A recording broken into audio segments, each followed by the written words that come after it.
En el nombre del Padre, del Hijo, del Espíritu Santo. Amén.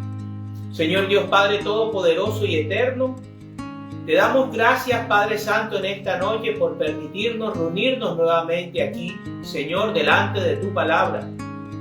Queremos darte gracias por la vida, por los alimentos, por el trabajo y el estudio, Señor, por todas las cosas maravillosas que nos das día tras día y en medio de la semana.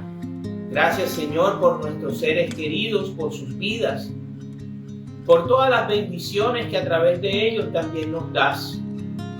Hoy queremos pedirte perdón por todos nuestros pecados, por todo aquello, Señor, que hemos hecho y que hacemos mal delante de ti, Señor.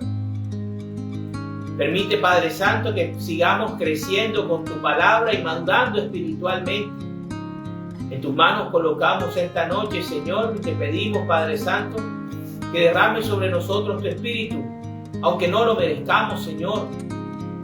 Ten misericordia de nosotros, Padre Santo, y guíanos siempre en esta vida a través de tu palabra, a través de la Eucaristía, de los sacramentos, Señor. Ven, Espíritu Santo, en este momento y sé tú el que guíe este momento de reflexión. Sé tú el que haga este trabajo y nosotros también seamos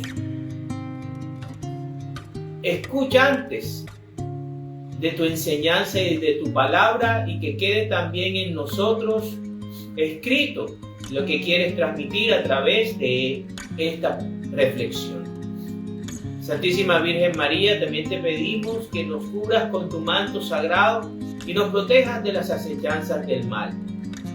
Santos ángeles Gabriel, Miguel y Rafael, defiéndanos también y cúbranos con sus alas. En el nombre del Padre, del Hijo, del Espíritu Santo. Amén. Bueno, hoy empezamos el 10º libro de la palabra de Dios, que es la continuación del libro de Samuel. Vamos a seguir viendo el segundo libro de Samuel. En el primer libro nosotros conocimos a Samuel, cómo fue engendrado de una mujer piadosa y de un hombre que adoraba a Dios constantemente. Vimos cómo fue desarrollando su llamado a ser el primero de los profetas de Israel y el que ungiría al primer rey de Israel, como fue Saúl, y después a David. También lo ungió como rey de Israel. Pero el primer libro de Samuel se orienta más que todo hacia el propio Samuel y hacia la vida y el reinado de Saúl. Tenemos entonces que el último capítulo del primer libro de Samuel termina con la muerte tanto del rey Saúl como sus 3 hijos, dejando un vacío en la realeza israelita y dejando el trono de Israel listo, preparado para que Dios lleve a David hacia el trono y hacia la gloria de Dios, ¿verdad? Bueno, a empezar con el capítulo número 1 del segundo libro de Samuel, que se titula Comienzo del reinado de David, profecía de Natán y campañas militares. David se entera de la muerte de Saúl. Después de la muerte de Saúl, David volvió a Siglag, tras haber derrotado a los amalecitas. y allí se quedó 2 días. Pero al tercer día llegó del campamento de Saúl un hombre que traía la ropa rasgada y la cabeza cubierta de tierra en señal de dolor. Cuando llegó ante David, se inclinó hasta el suelo en señal de reverencia. David le preguntó: ¿de dónde vienes? He logrado escapar del campamento israelita, respondió aquel hombre. Pues, ¿qué ha ocurrido? Dímelo, por favor, exigió David. Pues que el ejército huyó del combate y que muchos de ellos murieron, contestó aquel hombre. Y también murieron Saúl y sus hijos, y su hijo Jonatán. ¿Y cómo sabes que Saúl y su hijo Jonatán han muerto? Preguntó David al criado que le había traído la noticia. Este respondió: pues de pura casualidad estaba yo en el monte Gilboa y vi a Saúl apoyándose en su lanza y a los carros de combate y la caballería enemiga a punto de alcanzarlo. En ese momento él miró hacia atrás y al verme me llamó. Yo me puse a sus órdenes. Luego me preguntó quién era yo y yo le respondí que era un amalecita. Entonces me pidió que me acercara a él y lo matara de una vez, porque ya había entrado en agonía y sin embargo todavía estaba vivo. Así que me acerqué a él y lo maté, porque me di cuenta de que no podría vivir después de su caída.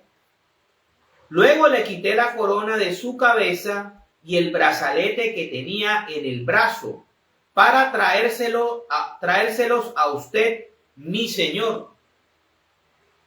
Entonces David y los que lo acompañaban se rasgaron la ropa en señal de dolor, y lloraron y lamentaron la muerte de Saúl y de su hijo Jonatán.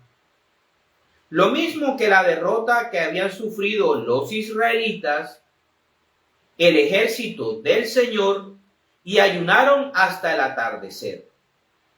Después David le preguntó al joven que le había traído la noticia: ¿tú de dónde eres? Soy extranjero, un amalecita, contestó él. ¿Y cómo es que te atreviste a levantar tu mano contra el rey escogido por el Señor? Exclamó David. Y llamando a uno de sus hombres, le ordenó: anda, mátalo. Y él hirió mortalmente al amalecita y lo mató, mientras David decía: tú eres responsable de tu propia muerte, pues tú mismo te declaraste culpable al confesar que habías matado al rey escogido por el Señor. Lamento por Saúl y Jonatán.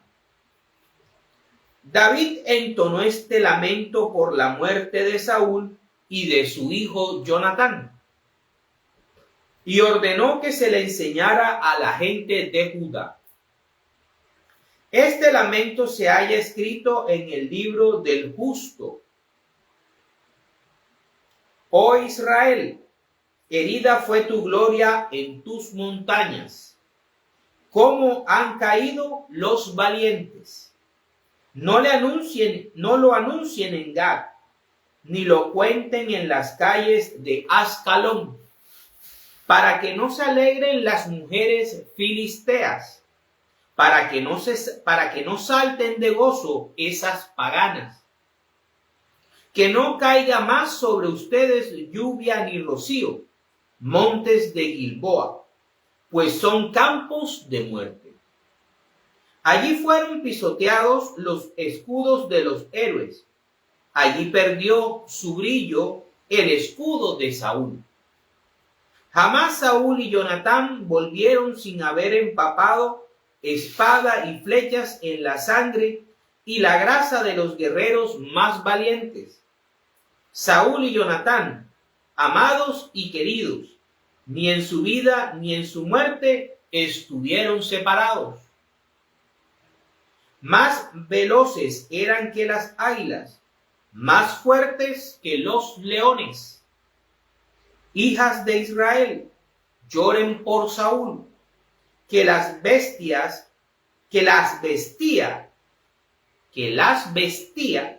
de púrpura y lino fino, que las adornaba con brocados de oro.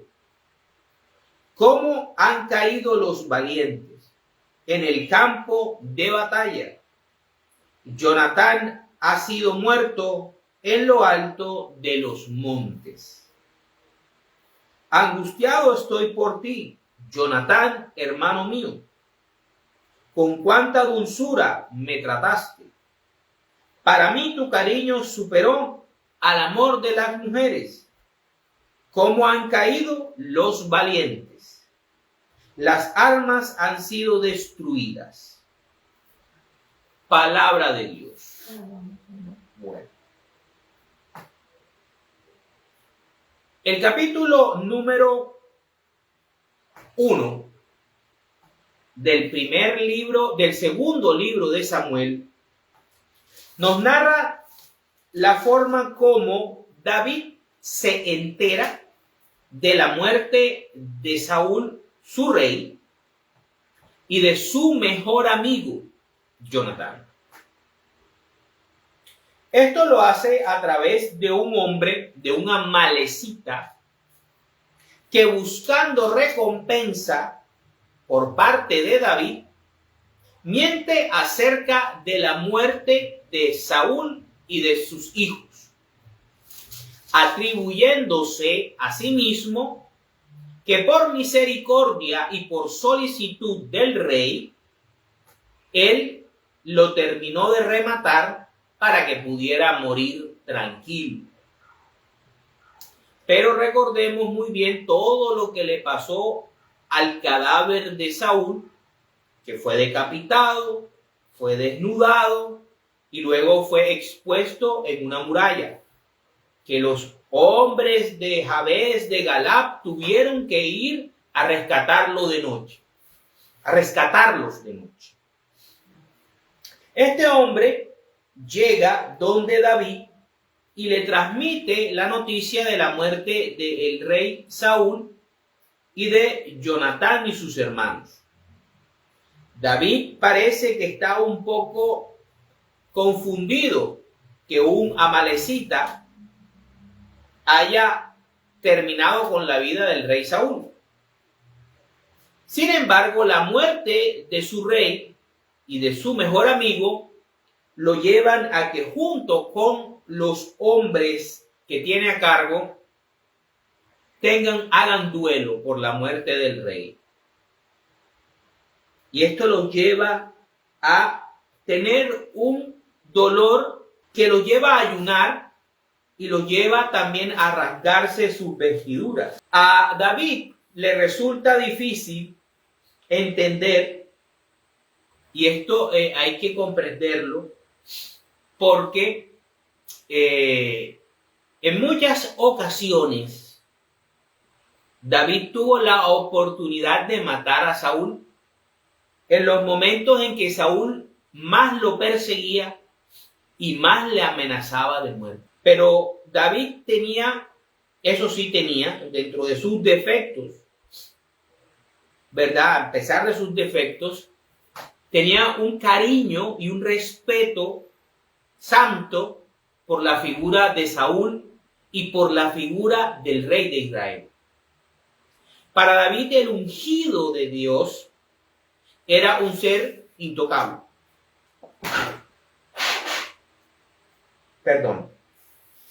Era un ser intocable. Fíjense, me llama la atención que la figura mesiánica que esperaron los israelitas durante siglos, casi un milenio, porque la distancia que hay entre Cristo y David es casi un milenio.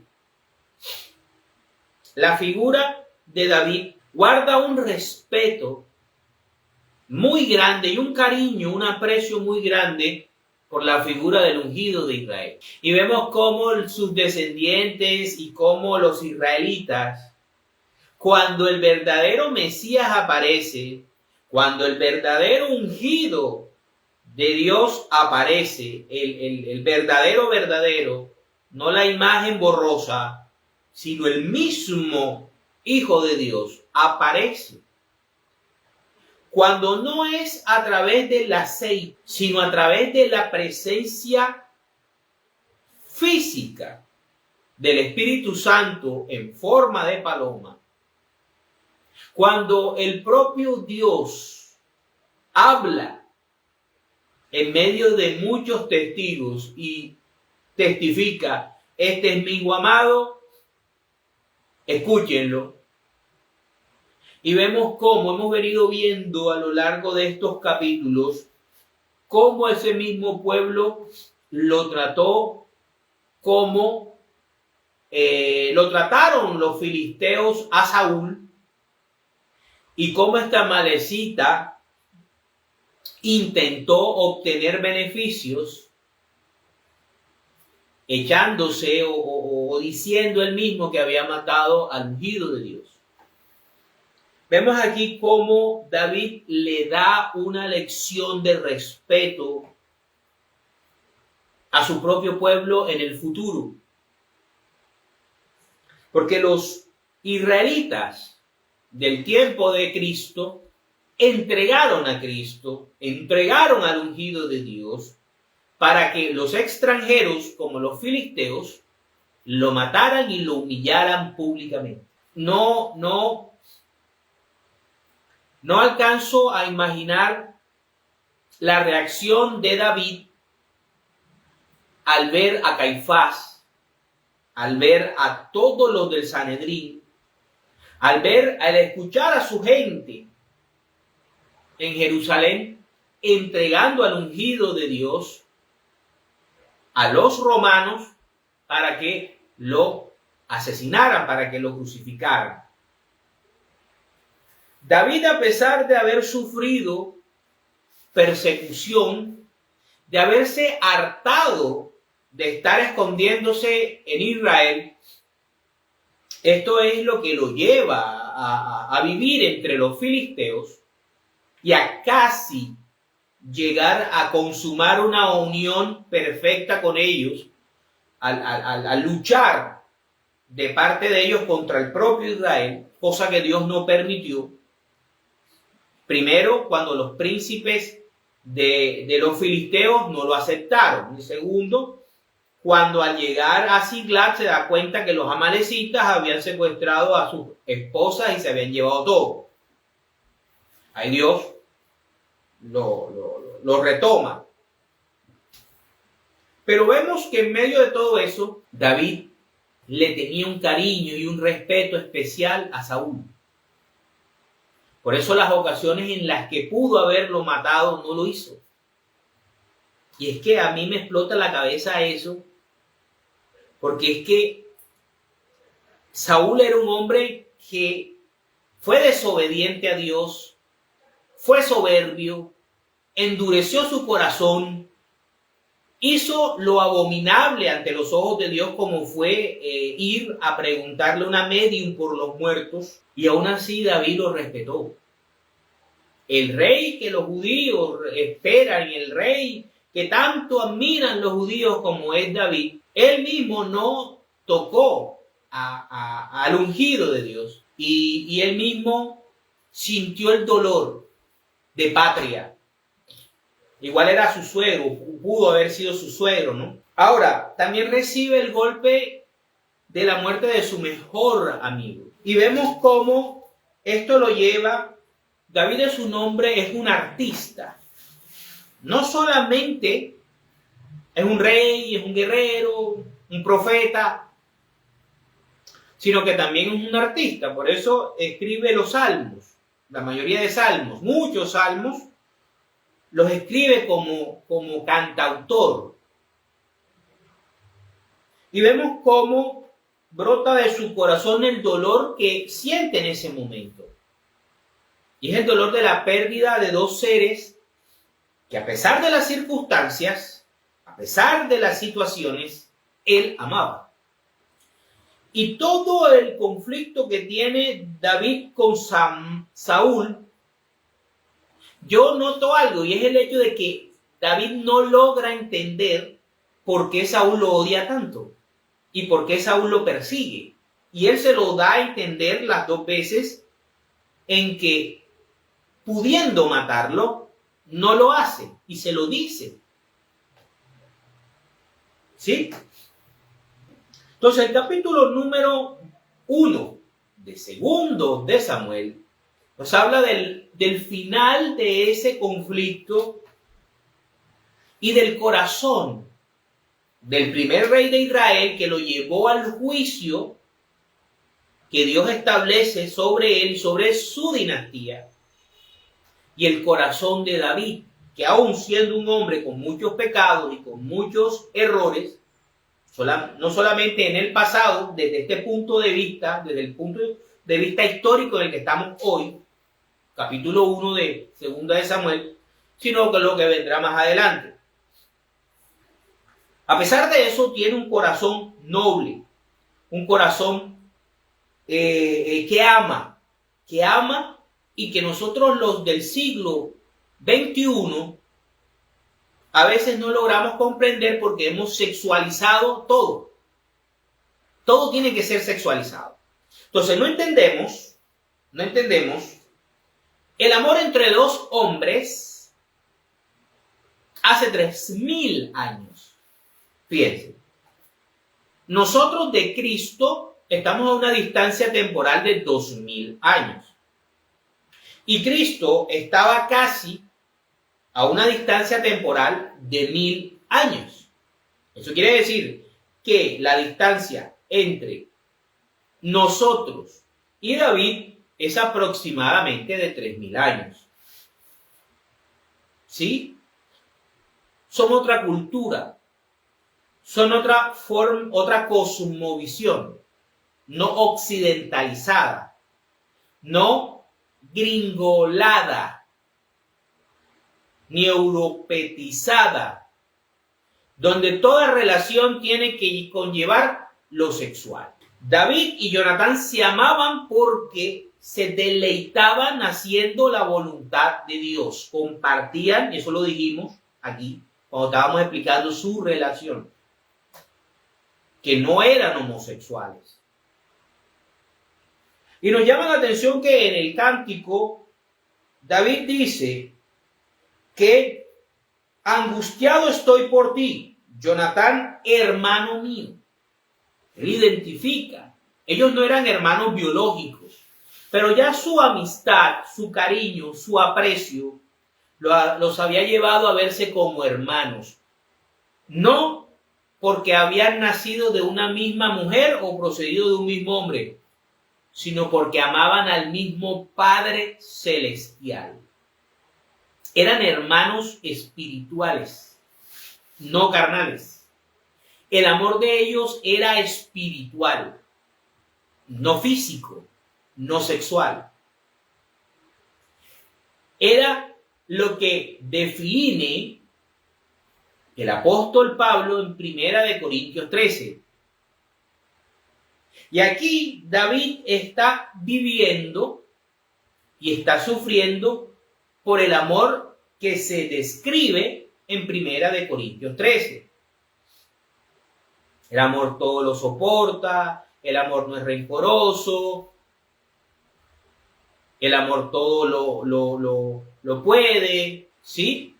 Y eso lo lleva a hacer este canto y a transmitirle a sus hombres y después a Judá ese amor y ese respeto por el ungido de Dios y por su hermano espiritual como lo es Jonatán.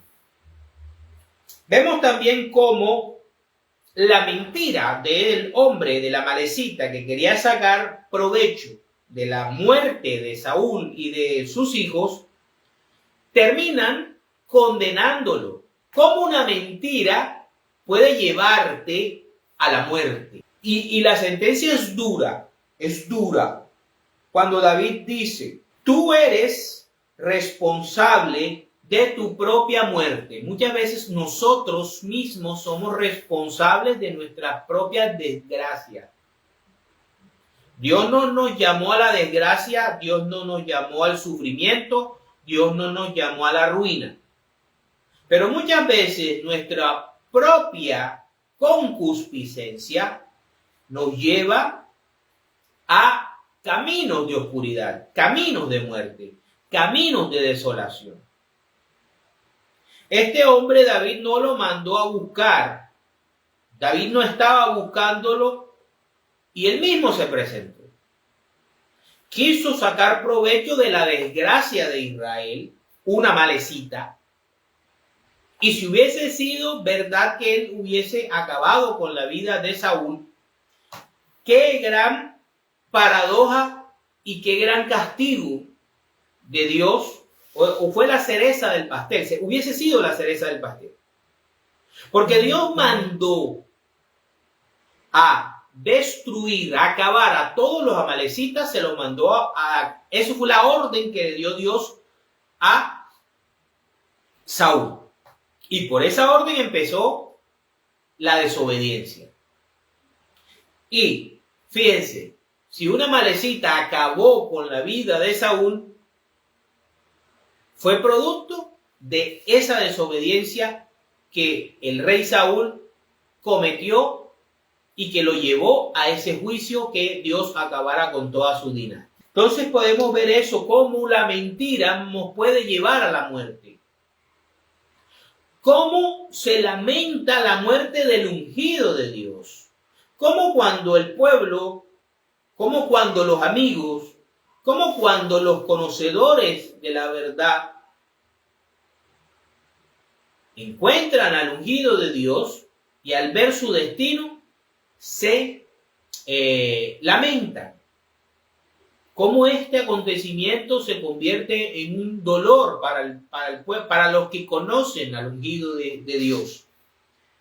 Y tercero, la amistad. La amistad verdadera, la amistad espiritual, la amistad unida por el amor hacia Dios, cómo trasciende, cómo es más que las relaciones sexuales o la sexualización de todo. Y es importante entender algo, y es que David dice, para mí tu cariño superó el amor de las mujeres. Claro, porque es que David nunca vivió la relación conyugal como Dios la diseñó. Es que el diseño original del que nos creó es uno para uno. Hombre, mujer. Listo. Y David tuvo 8 mujeres. Tal vez desconfiaba de todas. Tal vez nunca vio lealtad. Jamás, nunca vio amor sincero de esas mujeres. Y por eso es que al ver lealtad, al ver sinceridad, al ver cariño genuino en Jonatán, igual Jonatán le daba el cariño porque lo respetaba, porque sabía que en él estaba la voluntad de Dios y él amaba a Dios. Jonatán amaba a Dios. Veía reflejado en David a Dios. Por eso su cariño, su amor era genuino. Mientras que estas 8 mujeres, ¿cómo van a querer a David? Si tienen que compartir su tiempo, sus recursos, su atención con otras 7 mujeres. Tienen que estar pensando cómo poner a sus hijos en el trono. Abigail terminó vendiéndose porque vivía mal con Nabal. Betsabé fue violada. Le mataron a su esposo. La Biblia no dice si Betsabé amaba a Urías. Amaba a Urías. La Biblia no nos lo dice, pero puede darse el caso que Betsabé amaba a su esposo y que David, abusando de su poder, eso lo veremos más adelante en este libro, abusando de su poder de rey, la obligó a acostarse con él. Luego va y le mata a su esposo y luego se la trae. Otra cosa importante, la embaraza y hace que su primer hijo muera. Entonces, por eso es que en la vida de David vemos que esta expresión tiene lógica, no que sea homosexual. ¿Listo? Para la gloria de Dios. Bueno, hoy vamos, como lo estaba escribiendo en los textos auxiliares, vamos a ver 3 temas corticos. El primer tema es la tristeza por la muerte del rey. Vámonos al Evangelio de San Lucas, capítulo 24, versículos del 13 al 24. Dice, en el camino a Emaús. Aquel mismo día, 2 de los discípulos se dirigían a un pueblo llamado Emaús, a unos 11 kilómetros de Jerusalén. Iban hablando de todo lo que había pasado, mientras conversaban y discutían. Jesús mismo se acercó y comenzó a caminar con ellos. Pero aunque lo veían, algo les impedía darse cuenta de quién era. Jesús les preguntó, ¿de qué van hablando ustedes por el camino? Se detuvieron tristes. ¿Por qué? Y uno de ellos, que se llamaba Cleofás, contestó, ¿eres tú el único que ha estado alojado en Jerusalén y que no sabe lo que ha pasado allí en estos días? Él les preguntó, ¿qué ha pasado? Le dijeron, lo de Jesús de Nazaret, que era un profeta poderoso en hechos y en palabras delante de Dios y de todo el pueblo.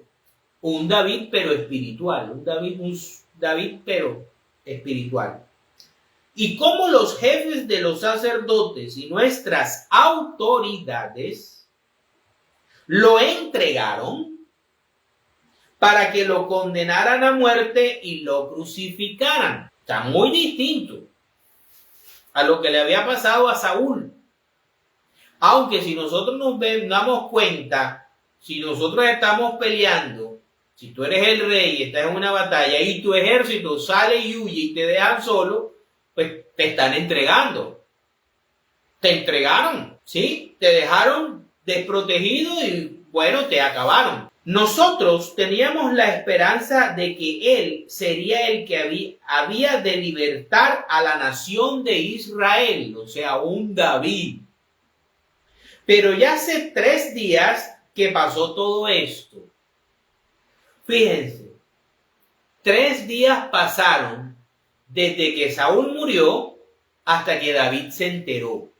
Así comienza el capítulo 1 de Segunda de Samuel. Aunque algunas de las mujeres que están con nosotros nos han asustado, pues fueron de madrugada al sepulcro y como no encontraron el cuerpo, volvieron a casa. Y cuentan que unos ángeles se les han aparecido y les han dicho que Jesús vive. A diferencia de Saúl, ¿no? Algunos de nuestros compañeros fueron después al sepulcro y lo encontraron tal como las mujeres habían dicho. Pero a Jesús no lo vieron. Palabra del Señor. Entonces podemos ver cómo la muerte del ungido del Señor también generó tristeza, también generó desánimo, también generó de un sentimiento de derrota.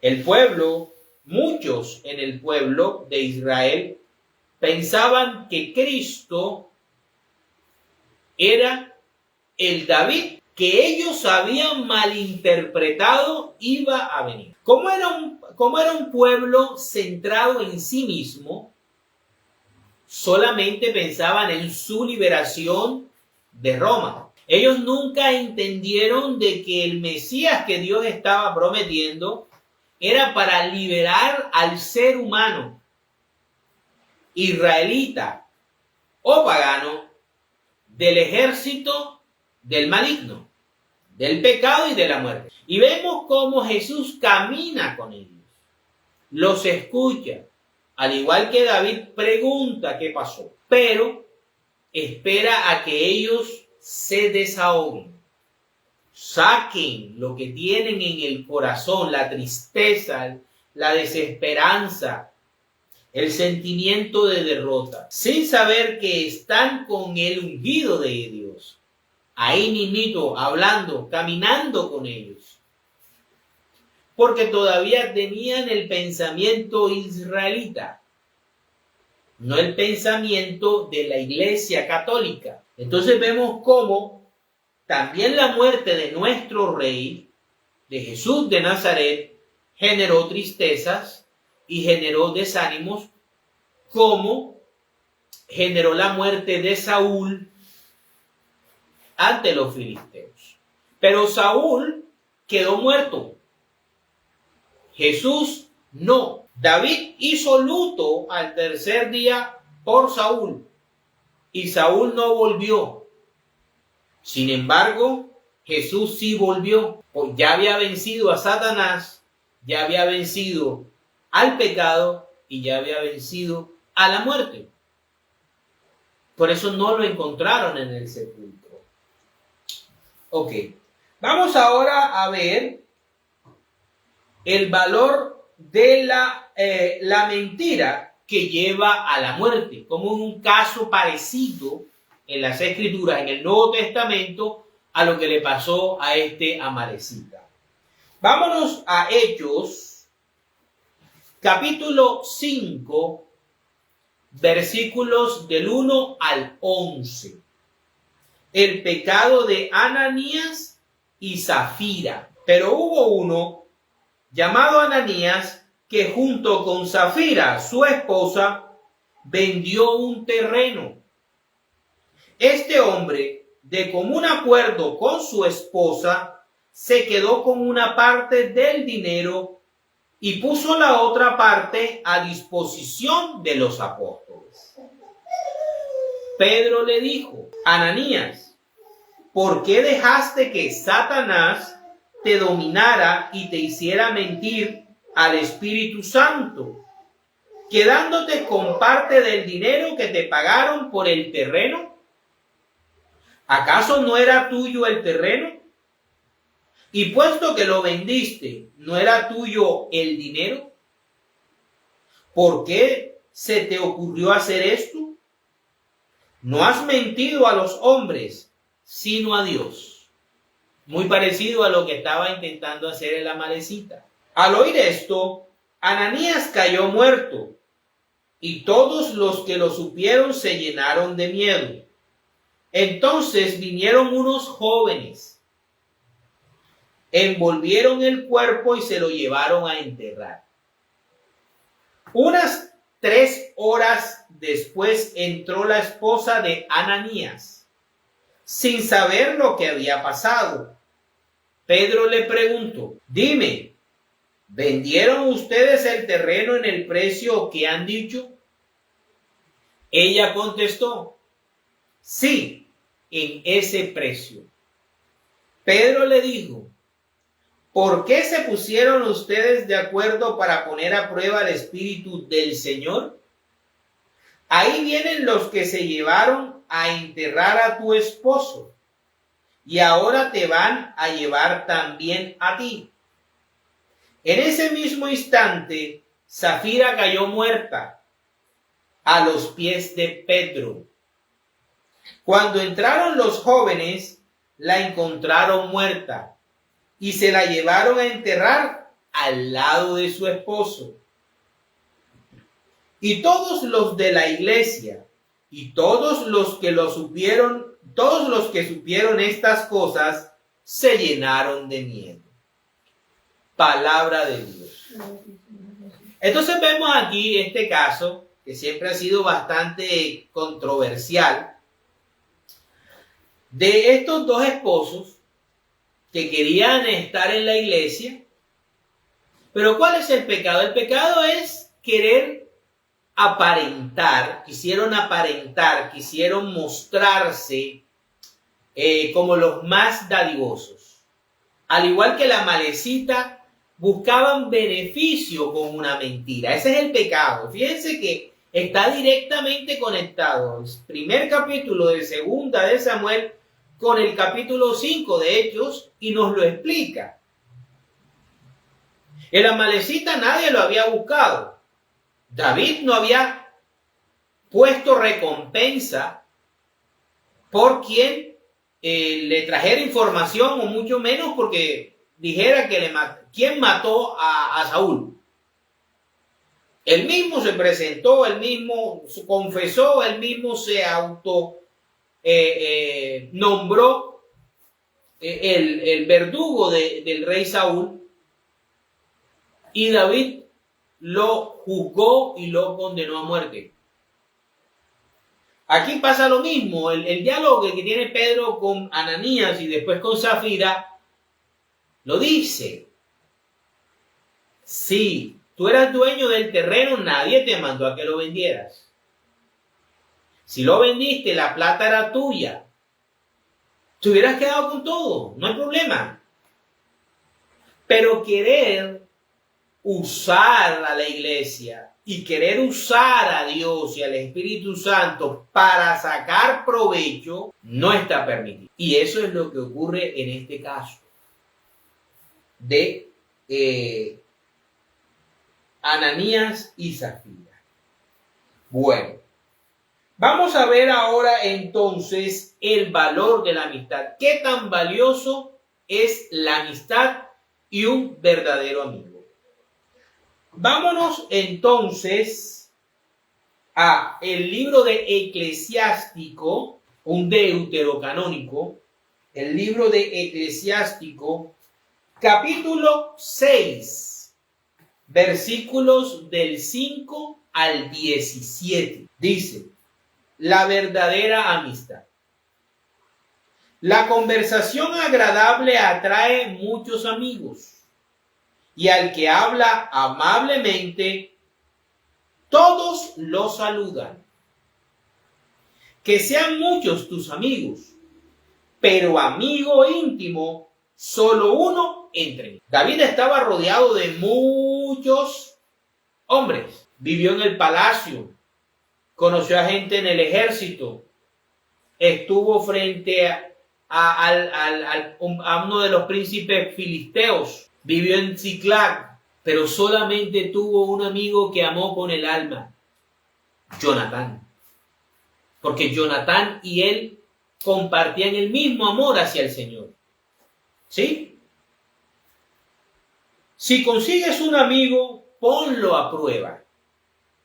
No confíes demasiado pronto en él. David, sin lugar a dudas, había probado de más a Jonatán. Porque algunos son amigos cuando les conviene, pero no cuentas con ellos cuando los necesitas.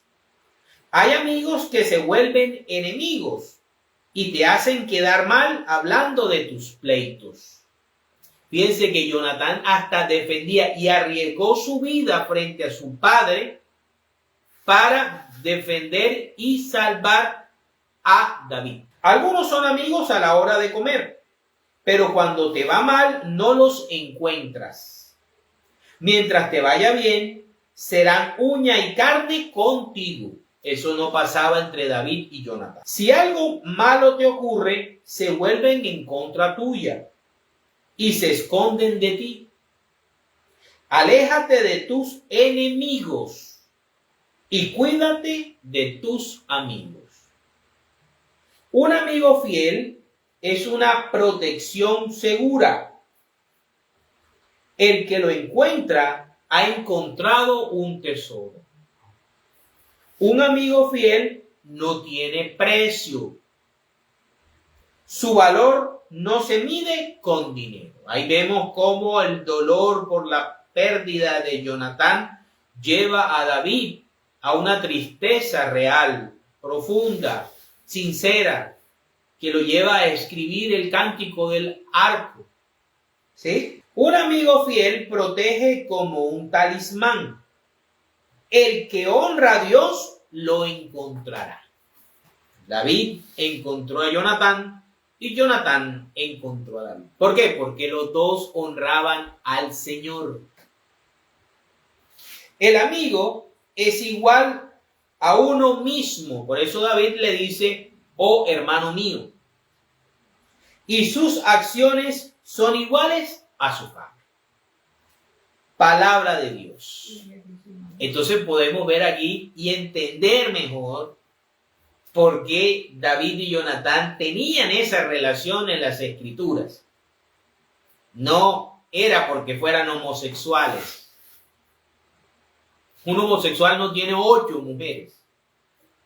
Un homosexual no le quita la mujer a otro hombre. Entonces, vemos que va más allá de lo meramente sexual. Para terminar, vamos ahora a ver Proverbios, capítulo 18, el versículo 24. Proverbios 18, versículo 24. Dice, algunas amistades se rompen fácilmente, pero hay amigos más fieles que un hermano. Palabra de Dios. Ahí lo vemos. Ahí la misma palabra nos explica el sentimiento de David hacia Jonatán. David no encontró en sus propios hermanos, en sus 7 hermanos, no encontró la admiración, el aprecio, el cariño, la fidelidad, la lealtad, las ganas de defenderte aún de tu propio padre. No las encontró ni en ninguno de sus 7 hermanos. Ninguno de sus hermanos creía en él. ¿Sí? Pero llega este hombre, este joven, este príncipe de Israel, y al conocerlo, y al oírlo hablar, y al verlo actuar, y al ver el amor con que ama a Dios, se identifica. Y ahí es donde llega esto, dice, pero hay amigos más fieles que un hermano. Por eso David, comprendemos ahora por qué David, al enterarse de la muerte de Jonatán, siente que ha perdido su hermano de verdad. Ahí se las dejo. Hay que cultivar amistades de esa manera. Recuerden, podemos tener amistades muchas, pero solo una que podamos nosotros confiar cuando ya los hemos probado en la buena y en la mala, para la gloria de Dios. En el nombre del Padre, del Hijo, del Espíritu Santo.